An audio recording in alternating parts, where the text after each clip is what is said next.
The village of Magdala hummed with the sounds of merchants and fishermen, a bustling hub by the shores of the Galilean Sea. Yet, for Mary, it was a place of quiet torment. Whispers followed her wherever she went, a woman marked by her past, ostracized and misunderstood. But beneath the weight of judgment, there burned a longing in Mary's heart. She felt it when she gazed at the stars, when the wind carried whispers she couldn't quite grasp, a yearning for something beyond the ordinary, a truth that eluded the crowds she walked among. One day, news reached Magdala about a man named Jesus of Nazareth. People called him a prophet, a healer. Some even whispered Messiah. Mary had heard tales of wandering preachers before, but this man was different. His words, they said, carried power. They spoke of transformation, not just for the body, but for the soul. The rumors drew Mary to the edge of the crowd that had gathered in a nearby town. She lingered at the back, watching as the man spoke. His voice was steady, filled with a calm authority that silenced the chaos around him. But was his eyes that struck her, piercing yet warm, as if he could see through every facade and into the depths of a person's being. "Come to me," he said, his voice cutting through the murmurs. "All who are weary, all who carry burdens too heavy to bear, and I will give you rest." It was as if he had spoken directly to her. For the first time in years, Mary felt something stir within, a glimmer of hope piercing through the shadows of her despair. Summoning her courage, she stepped forward, feeling the weight of the crowd's eyes on her. "Teacher," she said, her voice trembling, "can you heal more than the body?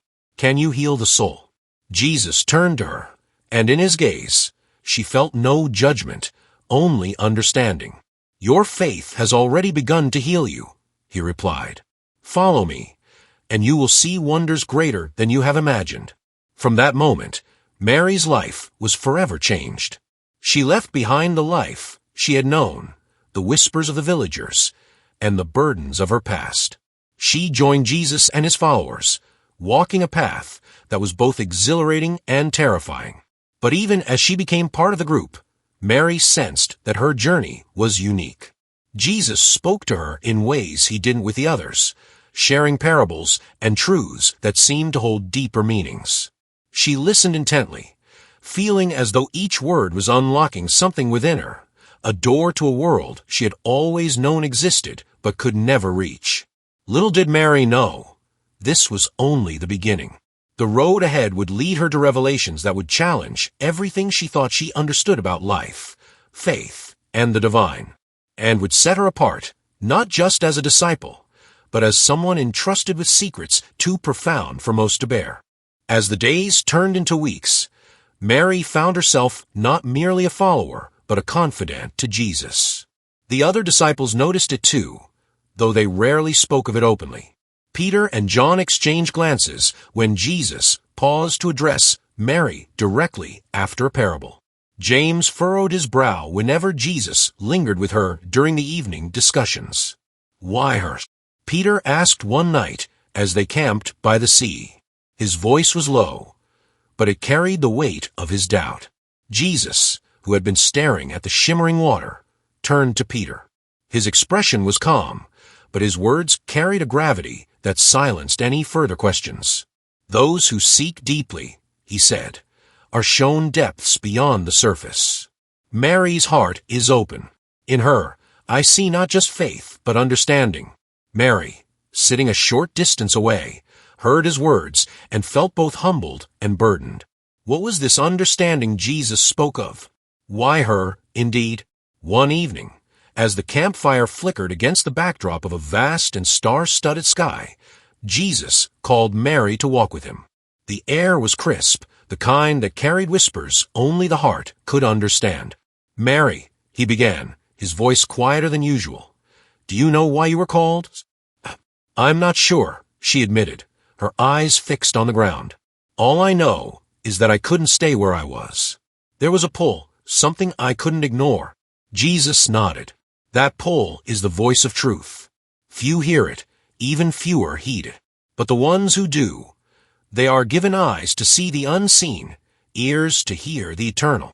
Mary looked up, searching his face for answers. "What is it I am meant to see?" He smiled, but there was a solemnity in his gaze. "The kingdom is not of this world, Mary. It is within. It is not built with stones, but with spirit.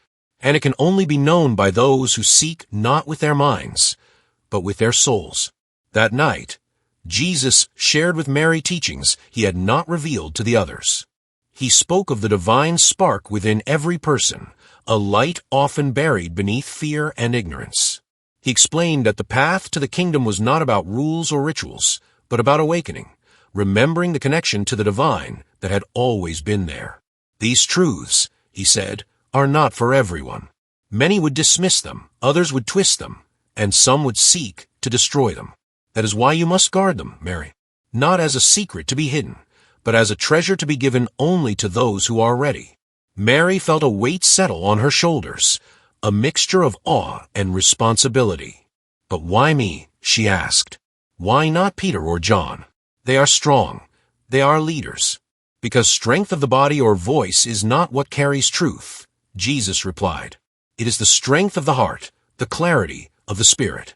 And you, Mary, have both." In the days that followed, Mary began to see the world differently.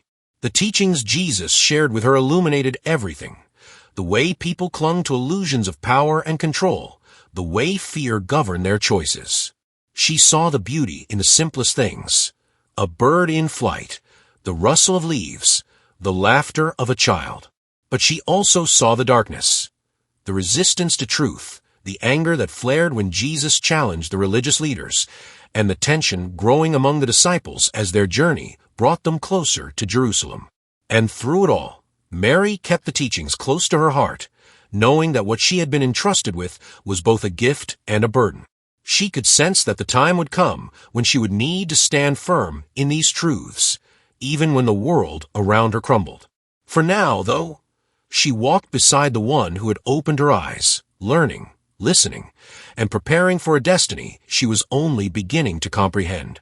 The growing closeness between Jesus and Mary did not go unnoticed by the other disciples. What had initially been quiet curiosity began to harden into suspicion. Peter, who often considered himself the rock upon which Jesus would build his teachings, felt a peculiar discomfort whenever Mary voiced her insights. One evening, as the group rested in a quiet village, the tension came to a head. They had just finished sharing bread when Jesus asked Mary to recount what she understood about the parable of the mustard seed. Mary hesitated, glancing at the others before speaking. "The seed is small," she began, her voice steady but soft, "but it holds the potential of something vast. The kingdom is like that. It begins as something unseen within us, but if nurtured, it grows into something greater than we could imagine, a shelter for all who seek it."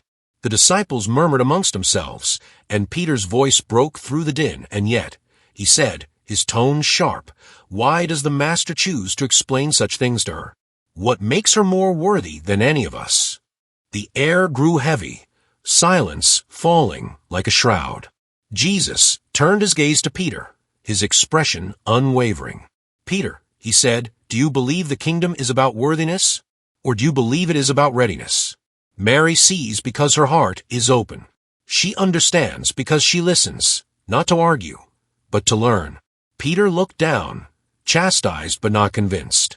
That night, as the others slept, Mary sat near the fire, staring into the flames. Her mind was restless, filled with doubts planted by Peter's words. Was she truly ready for what Jesus was entrusting her with? Do not let their doubts become your own. Mary turned to see Jesus standing nearby. His voice was gentle but firm, like the first light of dawn breaking through the dark. "They question because they fear," he continued, sitting beside her. "What I have shared with you is not a privilege. It is a responsibility. And responsibility often draws envy." Mary nodded, but her heart still felt heavy. "I never asked for this. I only wanted to follow you, to understand. Now it feels as if I am a stumbling block for others." Jesus reached out, placing a hand on hers. "You are not a stumbling block. You are a light, Mary, and light always casts shadows. The The shadows are not your doing, but they are inevitable." The words comforted her, though they did not ease the growing tension among the group. Over the following days, the rift between Mary and some of the disciples deepened. Peter's skepticism was echoed by others, particularly Judas, whose dark mood seemed to worsen with each passing week. One day, as they walked along a narrow path through the hills, Judas pulled Mary aside. His expression was a mix of curiosity and disdain. "Tell me," he said, "what is it that the Master sees in you? Is it your devotion, your understanding, or perhaps something else entirely?" Mary met his gaze, her voice calm. "I do not know what he sees, but I trust his wisdom." Judas smirked. Trust can be a dangerous thing, and secrets even more so. With that, he walked away, leaving Mary unsettled. That night, she confided in Jesus about the exchange. His response was cryptic, yet reassuring. "Do not fear Judas," he said. "His path is his own, and though it may seem to stray, even it serves a purpose." Mary wanted to press him further, but the look in his eyes told her this was not the time. Instead, she reflected on his words, trying to discern their meaning. As their journey brought them closer to Jerusalem, the tension within the group became palpable. Mary could feel the weight of something looming, a storm gathering on the horizon. And though she did not yet know what form it would take, she sensed that her role in it would be pivotal. She clung to the teachings Jesus had shared with her, the truths that resonated deep within her soul. But she also knew that the path ahead would test her faith and her understanding in ways she could not yet imagine. The days leading up to the Passover were heavy with anticipation, but not for the reasons the disciples believed. Mary could feel the undercurrent of unease, an unseen force tightening around them all. They had arrived in Jerusalem, and the city was buzzing with the celebrations of the coming festival. But to Mary, it felt more like the calm before a storm. She had learned to trust her instincts. Jesus had taught her to listen to the quiet whisper of the Spirit, and that whisper was growing louder. Something was about to happen, something that would change everything, and Mary could feel it in the air, thick with the scent of incense and tension. One evening, as they sat together for their final meal, the weight of the moment felt unbearable. Jesus looked around the table at his disciples, his eyes lingering on Mary for a moment longer than the others. Then he spoke, his voice calm but filled with sorrow. "My time has come," he said, his words rippling through the room. The disciples exchanged nervous glances, unsure of what he meant. But Mary understood. She had always understood. The teachings he had given her, the truths she had learned from him, were preparing her for this very moment. He had told her once that the kingdom of heaven was within her, that she was a vessel for a truth so profound, so deep, that it would take her a lifetime to fully grasp its significance. But now, as she watched him, she realized that the time for understanding had arrived. Jesus leaned forward, his eyes locked on hers. "Mary," he said softly, "you know what must be done." Her heart skipped a beat, but she nodded, sensing the gravity of his words. For the first time, she truly understood the great secret Jesus had entrusted to her, the secret that would be her burden and her gift. The kingdom of heaven was not a place. It was within, accessible to all who sought the truth. But the path to it was not through rituals or temples or the teachings of men. It was through the deep, inner knowing, the gnosis, that could only be found by looking within. It was the knowing that all people, men and women alike, were capable of this divine connection. And Jesus, in his wisdom, had revealed it to her. She, a woman, had been given the knowledge that the divine spark within her was no different from the divine spark within him. The others were unaware of the depth of this exchange, caught up in their own thoughts and concerns. But for Mary, everything changed in that moment. She knew that she was no longer merely a follower of Jesus. She was a vessel of truth, a bearer of the secret that could transform the world.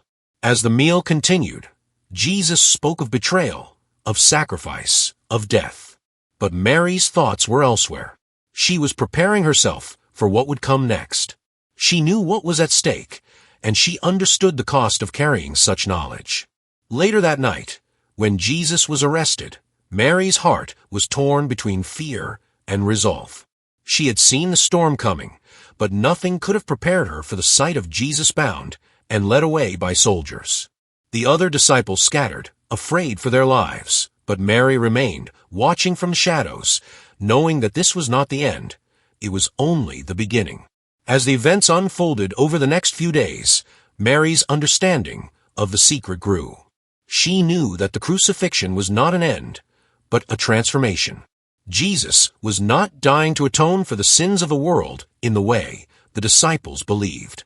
He was showing them the way to the resurrection within themselves. The resurrection was not an event to be hoped for in the distant future. It was a state of being, a realization that life and death, spirit and flesh, were not separate. They were interconnected. This was the great truth Jesus had lived and taught, and it was the secret Mary now held.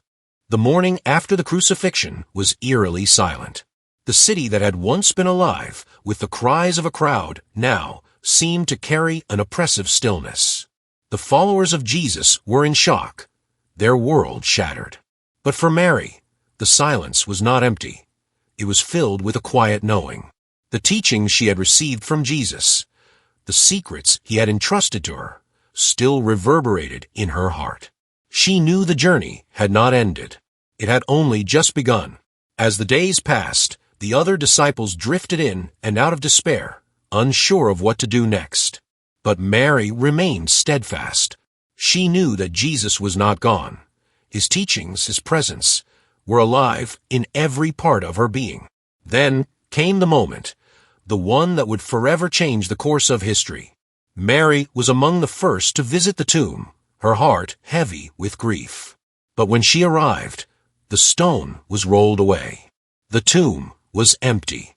In that moment, she felt both a deep sorrow and an unmistakable sense of peace. Jesus had risen, but not in the way the disciples expected. The resurrection was not a return to the physical realm. It was a new understanding, a spiritual awakening that would spread to all who were willing to seek the truth within themselves. As she stood there, in the stillness of the garden, a voice called her name, Mary. She turned, her heart racing, and saw him, Jesus, standing before her, alive, but somehow different. His form seemed to shimmer with an otherworldly light. But what struck her most was the look in his eyes. It was the same look he had given her during their quiet moments together, the look of someone who shared in the deepest mysteries of existence. "Do not cling to me," he said gently, "for I have not yet ascended to the Father. But go to my brothers and tell them, I am ascending to my Father and your Father, to my God and your God." Mary's heart leaped in her chest. This was it, the final piece of the puzzle.